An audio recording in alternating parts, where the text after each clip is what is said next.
Today's topic of Satsang is Karma and Jnana, that is, work and self-realization.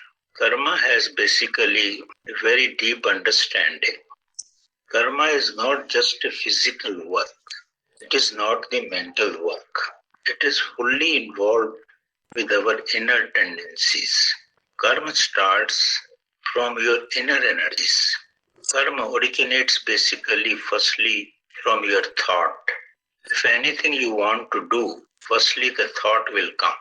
Then you plan for it and then you execute it. It can be divided basically in three categories. First is thought, then words. You use words to execute the karma. And third is the deeds, that is the physical work which you do. Origin is from your thought. Thought depends upon various factors.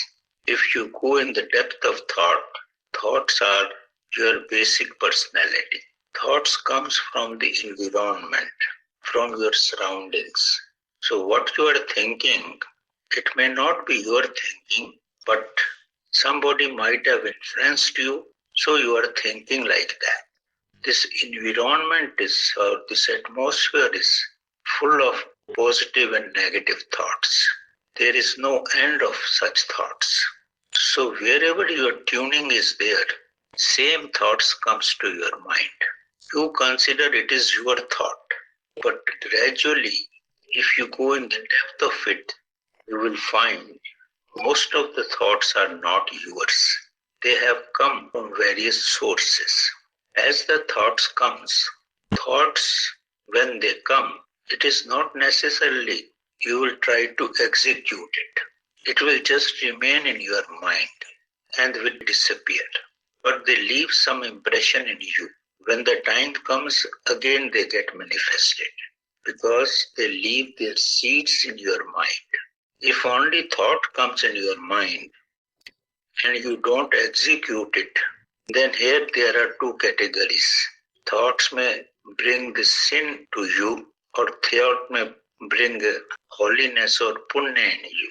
For example, thought comes in your mind, I must go to somebody's house and I must quarrel with him because he has troubled me. I must fight. Sort of negative thoughts because sometimes or the other you had interacted with him.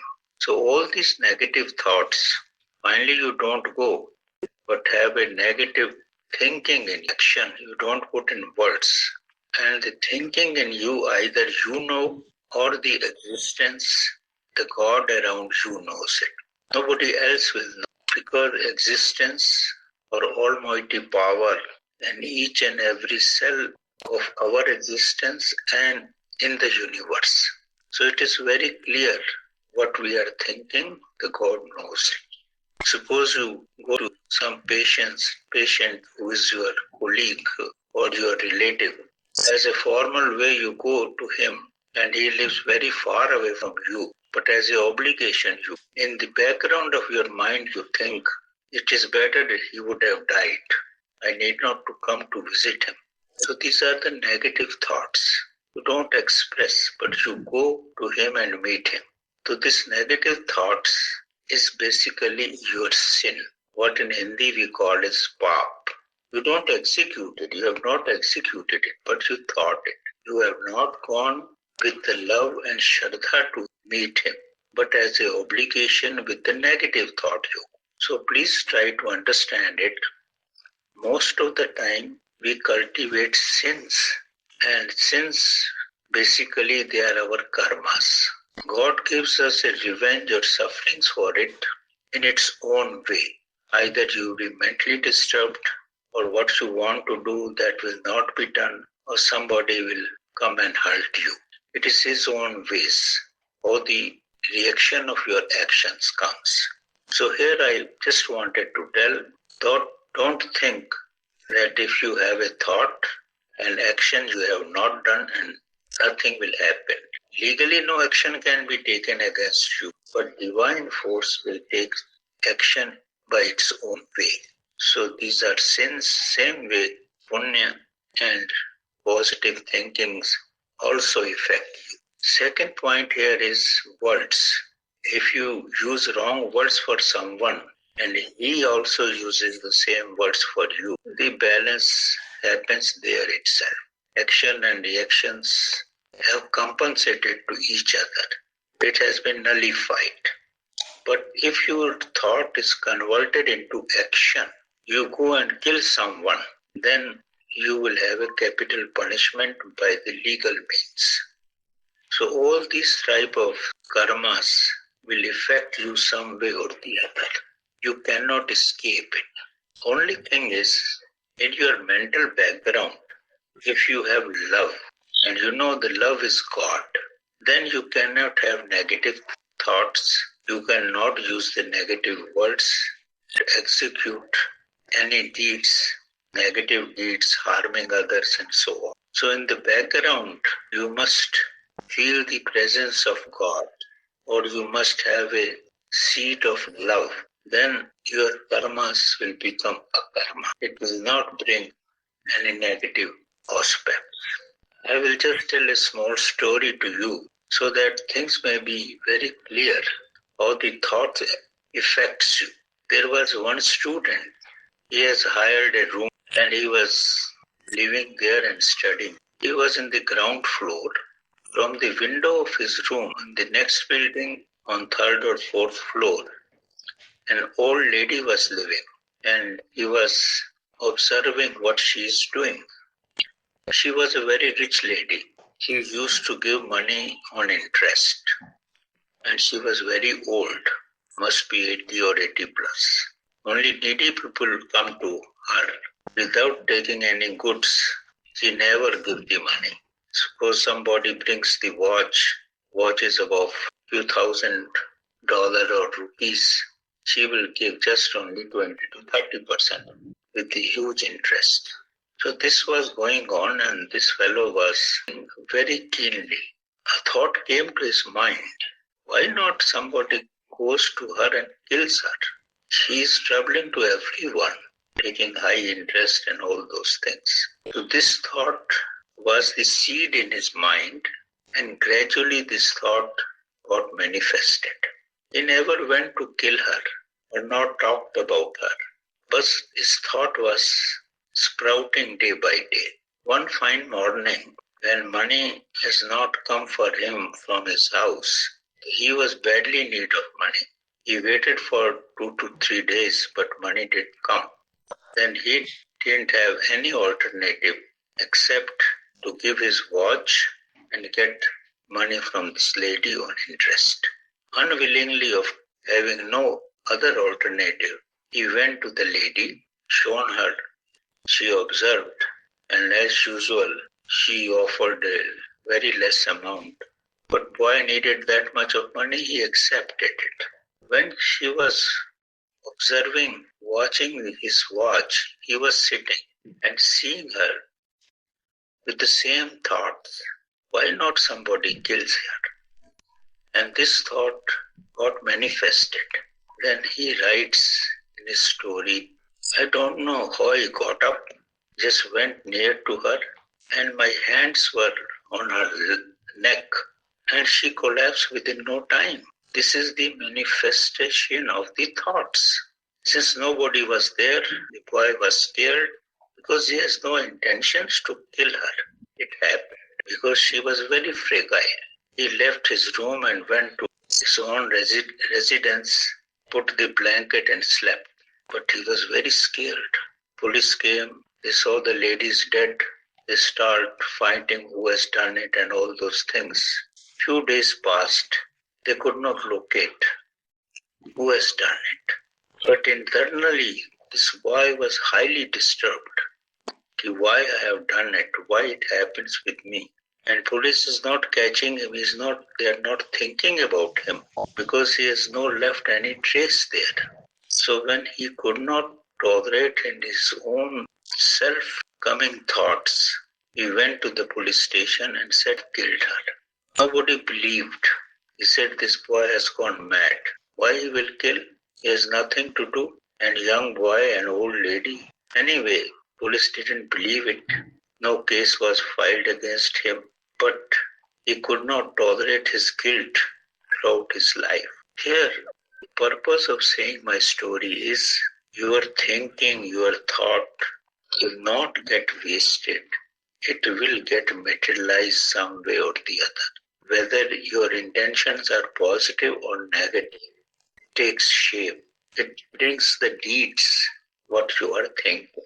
Same way, if you think about God and merged in Him, that time is not far away, that the seed of divinity will start sprouting in you. This will not be miracle because thoughts, words and deeds are very closely linked. This whole universe is a one single unit. Everything happens by the strict laws of the existence. Nothing happens by the way. You are executing some karmas, your duties. If you are doing the work just for the work's sake, without expecting any reward, you are doing as if you are offering to the God, then it will become karma. Positively, it will bring the fruits for you in a long run, but at the same time, there will not be a reaction of your karmas. So whatsoever work you do with the love, do with the as your duty, with the full intentions, without expecting whether you will get the reward or not. Enjoy the work, what you are doing. Enjoying of the work is itself is a reward. But if you expect for the return, then that karma bring the reactions and it will not be karma for you. It cannot become a karma. So in life, whatsoever karma you are doing, please do it as if you are offering to the God.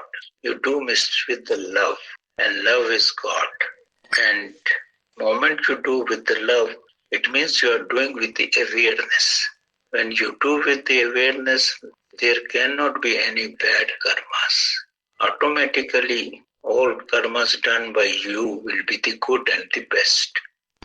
And these will become a karma. And you are not creating any legacy of your karmas. You remain as pure as you were. And your divinity will get manifested when karma will become a karmas. Because without karma, nobody can exist. Karma is a must, whether it is by thinking or by deeds. It's the law of nature. So we must very clearly understand what karma is and how we must execute the karmas. Next part is Jnana, the self-realization. Self-realization or Jnana has a very, very deep understanding. We must understand very clearly that we are the self. We are the consciousness. We have to understand ourselves. In Hindi, we call it Atma-Bodha, the self-realization. And that is the purpose of life. If you have Atma-Bodha or you are self-realized, then you are with the full of virtues. You are full of Jnana, full of knowledge, full of wisdom. Just to be within yourself, you get all positive energies in you. The question is how we can get the Jnana, the self-realization. All our spiritual literature is full of this, but still we are not able to get self-realized. There are very, very few people in the world. Of course, it is not difficult, but for this, your efforts are required and God's grace is required. Both are required simultaneously. It is not just getting a degree from the college. You spend money, study and get the degree. No, yet the God's grace is also required. Past karmas, your samaskaras, will come in the picture. Then only you may get self-realization. Now the question is what you should do. Suppose if we want to dig a well, what we do? We take out the stones, take out the soil, make the go in the depth, and maybe after 100 feet or 1000 feet or 2000 feet, somewhere you will get the water positive. There's no question that you will not get water. At the most, if you go 5,000 feet, you will be touching the level of the sea. Then also you will get the water. The question is, you have to remove all vasanas, stones of vasanas. You have to make yourself as pure as you can. You have to be desireless and clean yourself to the maximum extent and remove the garbage you have stored in. Then with time the water, the knowledge will come. But the question is, we fight with ourselves. If we have some vasanas, we fight with that. Then vasanas will become more strong and you cannot win on that. So you cannot realize the self because vasanas are in the self, within you. And if you fight with that, how it's possible you can get rid of that. The best approach is to accept as it is. Whatsoever it is, you accept it. If you accept, then there is no fight. There is no quarrel. And then they will not trouble you. If you accept the void who is coming to you, then why he will kill you? Why he will trouble you? He will rather leave you. So here, best thing is you accept what you are. It means you are accepting your consciousness. When you accept your consciousness, then all the vrittis what you have, they are accepted and they will not trouble you. But the vrittis will remain as it is because we are the part of this existence. In existence, there is a nectar and there is a dirty water. There are plants, there are fruits, and there is mud. There is a garbage. We are the part of this existence. The same thing be within us only. We are not separate from it. But if we are really merged in the self, then when we become one with it, then gradually with the power of divinity, all our garbage will get burned and we will become pure like gold. So it may not be within a day or two or months or years. It may take few lives. It depends upon what amount of garbage you have within you. But if you try to unload the garbage, gradually you will succeed. As you succeed, you will feel the presence of pure air. You will feel the nectar of pure water. All this will go on happening. So we have to put our efforts in such a way that whatever the problem comes in our life, in this search of the self-realization, the search of the self, we should not leave it, the problems on the way. Some rocks and muds and everything will come, but you have to neutralize all the resistances and move forward. You will positively succeed. So what is in our hand when we want to dig ourselves? This is all example I have given, making the well and taking out the mud and stones. These are the examples so that it must be clear to you. We have within ourselves, if we go in ourselves, we have only the breath, our mind and our thoughts, our desires and our powers. So we have to, using these accessories, reach the self. Self is at the depth, in the deep earth. So we have to remove our desires, we have to be desireless, and we have to purify our thoughts and minds so that with time we become sthit pragya. Our direction becomes one. Then the divine energy can flow in us from the Sahasrara down to the Muladhara. And when this divine energy gets manifested, because the seed of the soul is always with us, only it has to be manifested. And when we are able to manifest this, then it can enter to this empty space. It can enter to the shunya, void, There you will feel the energy of God. And when this energy flows in you, the all miseries of life will get vanished. Well, these are the ways and means. In the second part, I will explain how to proceed.